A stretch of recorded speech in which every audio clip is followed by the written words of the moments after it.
నా చేతిలో ఉన్నటువంటి ఈ ఫోన్లో ఇప్పుడు నా కళ్ళ ఎదురుగుండా విజువల్స్ ఉన్నాయి, కానీ కమ్యూనిటీ గైడ్లైన్స్ ప్రకారం ఆ హింసని చూపించడానికి కుదరదు. అందుకనే రిస్ట్రిక్ట్ చేస్తున్నాను. ఒకవేళ మనం ప్లే చేసిన తర్వాత తీస్తారు కాబట్టి లేదు. అయితే తాజాగా 1200 మంది క్రైస్తవులని సిరియాలో నడి రోడ్డు మీద కొట్టి చంపారు, పొడిచి చంపారు, హింసించి చంపారు. సిరియాలో ఓ పక్కన గొడవ జరుగుతున్నది ఏంటి? 2 ముస్లిం వర్గాల మధ్యన ఘర్షణ. పూర్తిగా ఇస్లామిక్ రాజ్యం కావాలని. ఆ ఇస్లామిక్ రాజ్యంలో అక్కడ అసలు వాస్తవంగా సిరియా ఒకప్పుడు క్రైస్తవ రాజ్యం, దాన్ని ఆల్రెడీ ముస్లింకి సంబంధించినటువంటి వర్గాలు వచ్చి ఆక్రమించారు. మళ్ళీ ఇందులో షియా సున్నీలు వచ్చింది. ఇందులో నుంచి వచ్చినటువంటి వర్గం ఇప్పుడు ISIS అనుబంధ వర్గం ఇప్పుడు పవర్లోకి వచ్చింది. మొన్నటిదాకా ఉన్నటువంటి సిరియన్ హెడ్ పారిపోయి వేరే చోట తలదాచుకుంటున్నటువంటి పరిస్థితి.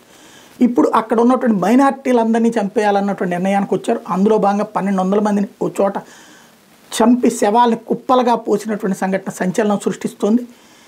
సిరియా ఒక అరాచకపు దేశం కిందన మిగిలింది.